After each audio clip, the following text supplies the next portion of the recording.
Yung 7, yan po yung high-end machine namin. 36 level of filtration system yan. Tapos fully automatic. Pag marumi, maglilinis siya mag-isa. Kailan mo i-update yan? Ngayon na. Gawin ng kontrata. Hindi rin basta-basta ang water system. Pag mali ang pressure applied mo, pwede hindi gumana yan. Itong customer natin, pumunta dito kahapon, refuse ko yung kanyang benta. Pero sabi niya babalik siya. Bumalik talaga. May isang salita si sir. Sinawasa may chlorine. Si deep well wala. So anong treatment ang gagamitin ko kung gagamitin mo inawasa or deep well? Yung ibang paperworks naman sir like DTI, may promo kami libre na. Although mura lang naman yan, kayang-kaya mong bilhin yan. The reason why the DOH is nag-recommend ng malaking space like 25 square meter minimum nila is para tayo ay safe yung mga container natin.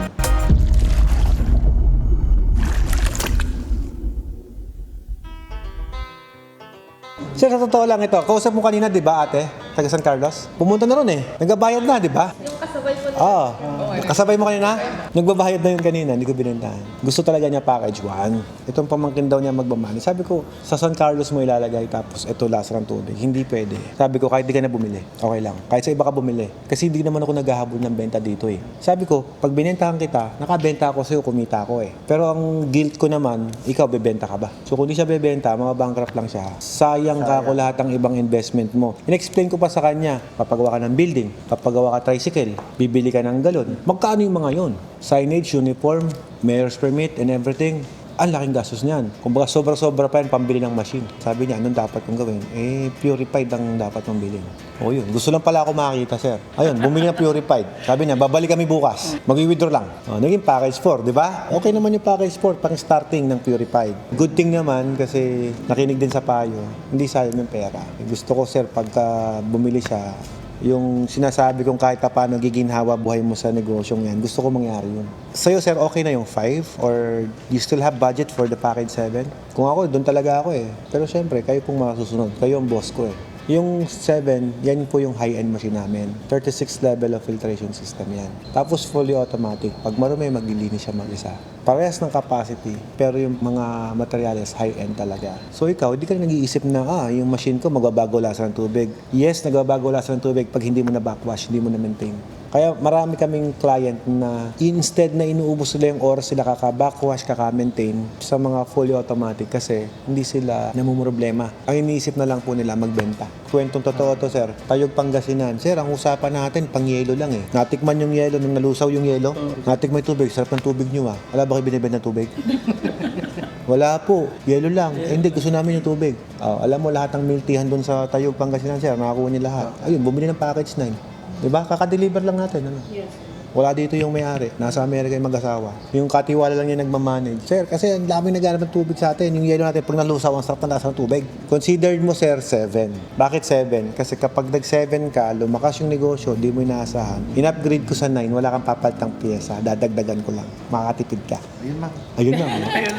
Alam biro. Kasi kapag yung 5, hindi ko na may upgrade yun eh. Yun na yun eh. Yun ang maximum output rate niya eh. Pero pag binentahan kita ng 7, lumakas yung business after hindi mo inaasahan kasi lang mananegosyo, gusto mo palakasin, hindi naman para itayo lang eh, di ba? Pag nagtayo ka ng business, ang gusto mo palakasin. Paano lalakas yun? Wala ka na may supply. Hindi lalakas. Di ba? Wala ka may bente. Ngayon, yung 7, pag kinakapos ka na, edi ka mag-9. Dagdag ka lang ng 2 membrane, 9 na yan eh. Same system. Papalitan ko lang ng flow meter yan. Kasi ang 9 kasi, naka 10 gallons per minute. Etong 7, 5 gallons per minute. At least, hindi ka gumastos ng malaki. Flow meter lang yun, kano lang yun. Tapos membrane, 2. Sir, napaisip na niya. 7 na rin ako, sir. Ito na, sir. Okay.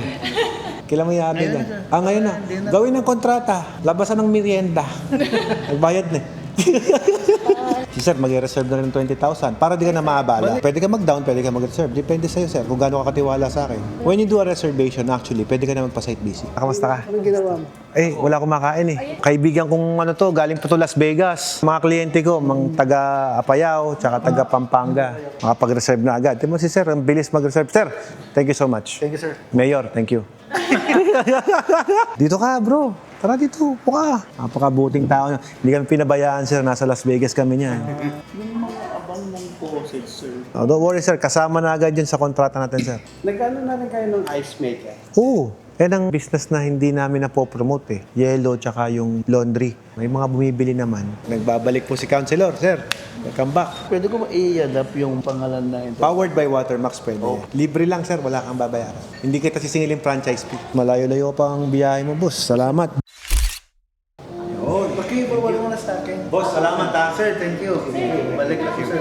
Gumagawa na ako ng water treatment pang hotel. Kasi ang mga hotel, di ba, bawal magtapon ng tubig na marumi. Ayusin mo namin bago mo itapon sa sewage yan. Gawa ka ng sewage water treatment. Yung idea, hindi kami mauubusan kasi you see it by the experience also. Na, ay, okay pala to, ito yung materials, ito lang pala yun. O, kagaya mo, landscaping, natuto ka. O nga, naisip mo din, o mayroon namang ganyan sa Amerika eh. O, dituruan ko na lang sa'yo kung paano mo ngayon gagawing potable drinking water yun na hindi ka masisira sa customer. Pag yumaman ka na lang, boss, kita lang tayo sa ride.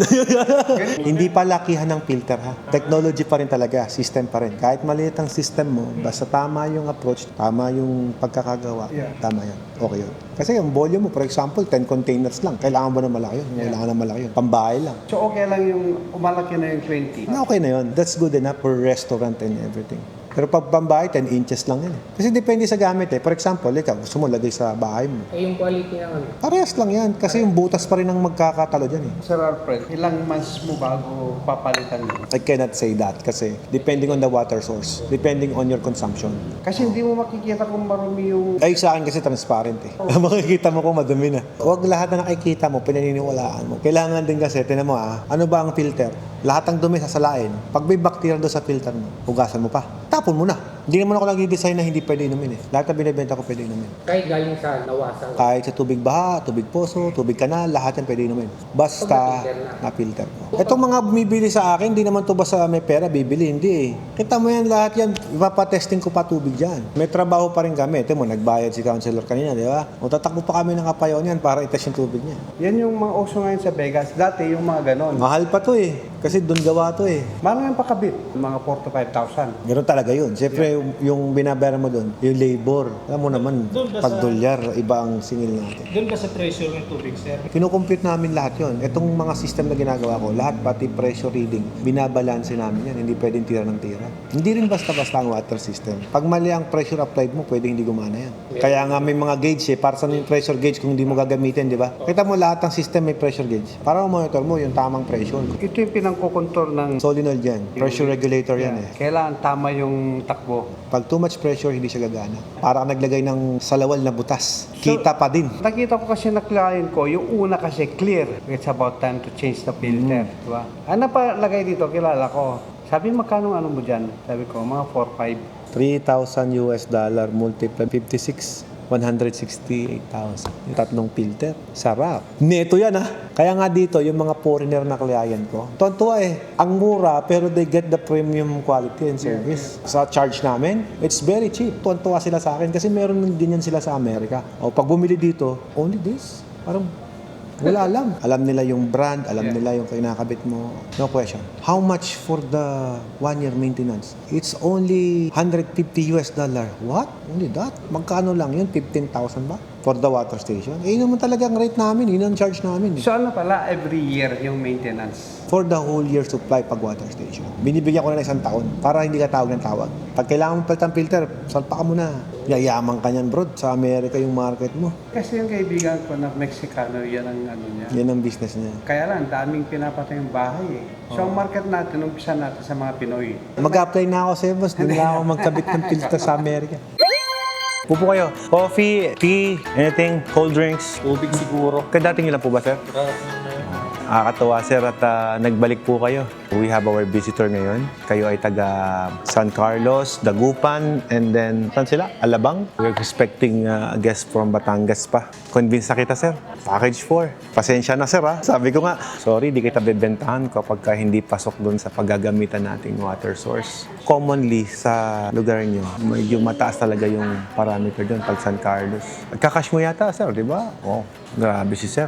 Hindi nangungutang. Gusto niya cash. Pag lumakas, Upgrade. To tell you honestly, kaya niya mag-produce ng at least 200 to 180 containers daily. We don't wanted to 8 hours of your work, naubos doon. My best recommendation pagka ganyan, kapag nagawa 100 ka na or 150 a day, you have to upgrade the machine agad. So, ang upgrade naman, around 35,000 pesos lang. Mura lang naman. technically, mas nakamura ka kung package 5. But syempre, yun pa lang yung pasok sa budget, package 4. Kasi konti lang diferensya, 20K lang eh. Parang napag-gas ka ng konti. So 35,000, magiging 6,000 gallons per day yan. Double ang capacity. Pag nag-double capacity kasi sir, nagiging twice din na matipid sa kuryente at sa tubig. To give you an idea, boss. For example, ang puhunan mo sa isang container ay 5 piso. Yun yung laman. Kapag double yan, dalawang membrane na kalagay, pwedeng maging 250 pesos na lang yung puhunan. So, ang laki nang nawawala. Ang laki ng savings. Pero sa atin kasi, dahil nagsisimula pa lang kayo, pag lumakas, bigyan mo siya ng quota, si sir. 100. Pag nagawa 100 bottles ka na daily, sir, upgrade ka na. Para hindi mo kailangan i-maximum palagi. Kailangan yon para mabilis na yung serbisyo. Kahit naga 100 pa lang, syempre marami nang order dyan eh. Lalo pag nag-summer, dodoble yun. Pag nag-spike yun, hindi siya makapag-deliver ng volume. Kahit marami kang container, mabagal ang proseso mo, wala din. Kaya namin i-upgrade yan, sir, ng 1-2 oras lang. Upgraded na yan. Kasi pagka binanata namin yun, sir, ipe-prepare na muna namin lahat. May tanong ako dun sa cemetery fill pala namin. Lumang-luma na yun. 2 tubo lang. Ano yun, babaguhin ko pa? Wag, okay na yung 2 tubo. Anong bala doon? Itong customer natin, pumunta dito kahapon, refuse ko yung kanyang benta. Pero sabi niya babalik siya. Bumalik talaga. May isang salita si sir. Iba ang mga taga San Carlos. Maayos ka usap. Si sir, dito kahapon, binibili yung package 1 namin. Sabi niya, para start lang. Gusto namin for start lang. Eh sabi ko, kahit huwag ka nang bumili sa akin, nireject ko. Kahit huwag ka nang bumili kasi yung paglalagyan mo, San Carlos area. Sa San Carlos kasi, yung tubig dyan, brackish talaga yung tubig. So technically, pag hindi kita nabigyan ng 600 ppm below, hindi ka na makakuha ng permit. Mabentahan kita. Ang problema, pag kukuha ka na ng permit, sige, naipababa ko for example ng 500, nakakuha ka ng permit, 500 ppm. Pero next problem mo, sir, yung 500 ppm, ang bigat inumin nun. So that is the main problem. So si sir, kahit magaling mag-manager yan, magaling mag-market yan, mahirapan siyang magbenta. So yun ang reason, guys. Ang sabi ko, nirefuse ko yung benta sa kanya. Pero ngayon, nandito siya. Nagbabalik muli. Hindi pa nakarating sa aking showroom. Eh, ayun na. Nagbayad na. Hindi tayo nagkita sa opisina. Nag-online kayo? Sa bayad. Kalahin mo nagtiwala sa'yo si sir. Basta Watermax nakalagay dyan, pangalan ko, pangalan ni Mrs. Pasok yan. Thank you, sir. Thank you sa tiwala. Okay, sir. Meron ka ng bacteriological, Yes, nung nagpagawa ko ng Can I see? pinacheck na namin. Si sir, may dala siyang microbacteriological. So, nakalagay dito, guys, pasado. To be honest, ang microbacteriological, papasa naman po talaga kayo dyan once na sterilize yan, walang bacteria and anything, walang cholera, walang coliform, walang E. coli, walang coliform. So, papasa talaga kayo dyan. Kumbaga, pakuluan mo lang yung tubig, UV light mo lang, pasado agad kayo dyan. Kaya lang, we cannot sell na pinapakuluan mo palagi bago mo ibenta. Hindi tayo ganun eh. Ang kailangan namin is not a microbacteriological, technically. Ang kailangan namin is a physical and chemical analysis. So when we are testing the water, kagaya mo sir, pinagdala ka namin tubig, di ba? Si sir may dalang tubig ngayon. So yun ang kukuhanan ko ng water analysis na hindi micro. Ang kukunin ko sa kanya is a physical and chemical analysis ng tubig na kung saan ang trabaho namin doon, alamin namin ano yung mga element na contaminant dun sa tubig. For example, si sir, brackish yung tubig niya. So ano yung mga klaseng filter na kailangan itong gamitin para maayos yung tubig niya? Para yung lasa ng tubig, hindi pumakla, hindi mapait, maging manamis-namis. So yun yung reason sir kung bakit sumasarap yung tubig. Sabi nila ilalagyan daw namin ng asukal. Wala. It's a natural water source na talaga, ang lasa talaga ng pure water is manamis-namis. Basta makuha mo yung tamang pH level niyan, makuha mo yung tamang treatment, matamis-tamis yung lasa ng tubig niyan. Halimbawa sir, nawasa. Ano po ba ang meron sa nawasa na wala kay Deepwell? Si nawasa may chlorine. Si Deepwell wala. So anong treatment ang gagamitin ko kung gagamitin mo ay nawasa or Deepwell? Technically, kung if you are using a Deepwell, so gagamitan kita ng system na applicable for Deepwell. Pero kung sabihin mo sa akin, boss, gusto ko rin kahit paano susundot ako ng nawasa, bibili pa rin akong tubig ng nawasa, nakakopos kami. Gagawin kong dual yung system mo. Iba-iba po kasi. We could design the machine depend on the water source. For example, hard yung tubig. Sobrang hard. What we need to do is soften yung tubig. So palambutin namin. Paano sir kung yung basin na nilagay kong ganun, nakain na ng carbon lahat yun or ng ibang element, konti yung softener, pwedeng magbara agad yung membrane pag ganun. Disadvantage sa amin nun sir, matrabaho. Pero advantage naman sa amin sir, in the long run sir, hindi tayo madalas magkikita. Kasi hindi lagi sira yung machine mo. Maayos. Kaya medyo matagal kami mag-turnover ng unit. Kaya we are requesting for the 35 working days before the turnover. Kasi yung water analysis pa lang, umabot kami na at least 2 weeks pa. And we get the result, bubuin yung machine. After ng result, matrabaho talaga. Kayo naman sir, wala kayong katanungan. Parang pumunta kayo dito sir, kumpletong-kumpleto ko na sa dokumento eh. May building plan. Guys, tinan mo, first time, parang bihirang-bihira to, yung mag-i-inquire sa Watermax. Tingnan nyo guys yung plano. Oh. prospective vicinity map, pambihira. Pag in-inspecto ng secretary engineer, kumpleto na oh. O yan oh, may building plan oh. Ilang pages ba to? Ang dami oh. Grabe. Hindi lang yan. Meron pang laboratory. May vicinity map pa. Oh, may land title pa yata kasama. Wala. Para pang occupancy permit na to, ma'am eh.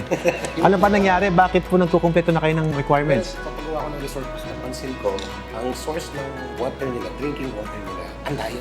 Okay. Naging-negosyo na sir, nakakatulong ka pa sa community mo. That's a good plan, boss. The location is in Burgos, Pangasinan. No, Sir, ito po galing sa Burgos. yung lab test. Dapat ang sample source nila, dapat yung pinangkuhanan. Hinulahan yung address mo, boss.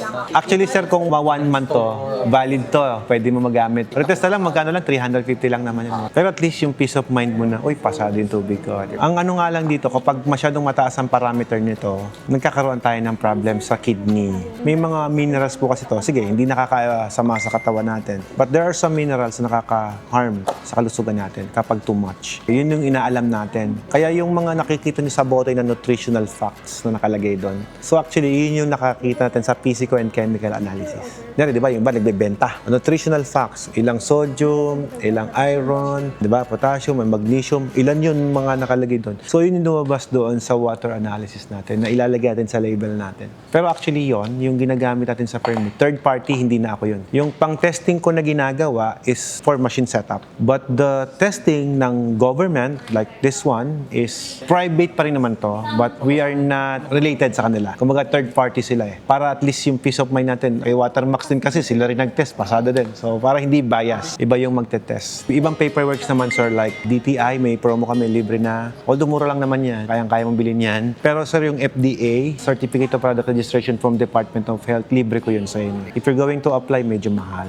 Parang bumili ka ng isang machine na may ORCR. Ang paperworks na lang na gagawin dyan is mayor's permit. Tsaka yung medical ng mga staff. Kasi kailangan ipa-medical sila eh. Baka may nakakahawang sakit, so hindi pwedeng magtrabaho sa water station. Yun lang. Tsaka yung seminar na DOH. Yeah, 40-hour seminar. Ang swerte nyo nga po eh. Alam nyo kung bakit? Hindi nyo kailangan bumiyahe. Online. Kami, naku po, biyahe. Renta pa ako hotel sa UP dati, UP Diliman, but dito sa Pangasinan nagkaroon, dito sa may Capitol. Pero one time lang nagkaroon, di na umulit. Parang binagbigyan lang kami para yung mga water station sa Pangasinan maka-attend. Siyempre, ang dami pong water station. Paululuwasin mo ng Maynila. Siyempre, expect mo mag-hotel yung mga yan. Ako pong ginawa ko, Pangasinan, nag-uwian ako. Oh, thank you. Oh, mami, maganda rin setup mo. Sabi ni Doc, may recommendation si DOH, yung 25 square meter. Sabi ko nga, how do you say na requirements yan? Eh, kung yung mga 15 square meter, nabibigyan pa rin ng permit. Correct. So, kung talagang required, hindi bigyan nyo ng closure notice yung mga hindi nakasunod sa protocol ninyo. The only problem is hindi. So, lahat may permit. 10 square meter, 12 square meter, 15 square meter, 18 square meter, 20 square meter, lahat yan may permit. So, it doesn't matter yung size ng building. Kaya ang sinasabi ko na lang sa mga client ko, like you, recommendation. Sa'yo, sir, ilan? Gagawin ko na nga lang yung water station yung bedroom ko eh. Yeah, pwede. Ang goal naman natin kasi, sir, is hindi ma-contaminate yung product natin. The reason why the DOH is nag-recommend ng malaking space, like 25 square meter minimum nila, is para tayo ay safe yung mga container natin. Kasi imagine yung mga container nasa labas, naaarawan, naaalikabukan. So, nagiging unsanitized yung mga tubig natin na ibebenta. So, yun po ang reason kung bakit talaga nilalakihan po yung building. Kumbaga, nag-aalat sila for the storage. But they're not required yung may opisina sa loob. Kasi yung money matters dapat sa labas, sa ibang facilities supposed to be.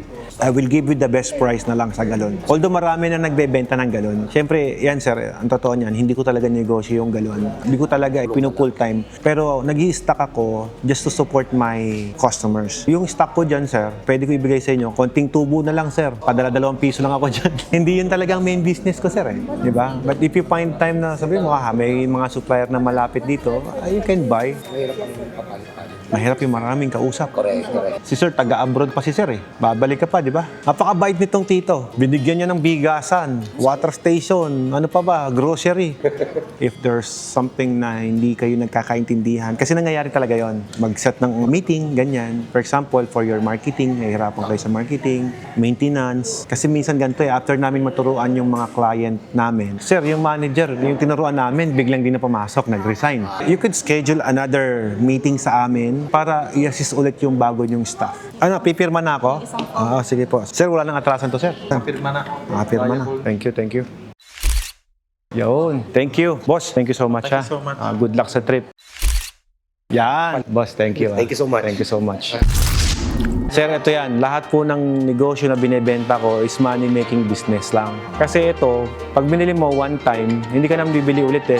Yung mga watermarks din. Sabi ko, don't treat them as your competitor. Treat them as your business partner. Yung company ko is 10 years nang nagbebenta. That was 2008. And then yung son ko, kaya ko pinangalan ng Watermax yun kasi doon namin nakuha yung leading brand. Doon sa tanong ni Sir, paano daw yung ROI? Depende sa sipag mo yan. Ang pinaka-conservative computation, average of my customer could sell at least 300 to 350 containers. Sir, simple lang ang water station. Pag nagbenta po yan, Monday malakas kasi nag-day off ng linggo. Ang ginagawa namin, may master list kami na ganyan. Itong isang papel na to, ito yung refill form namin. Yung refill form, nandun nakasulat yung metro, time in ng mga staff mo, tsaka yung product quality mo.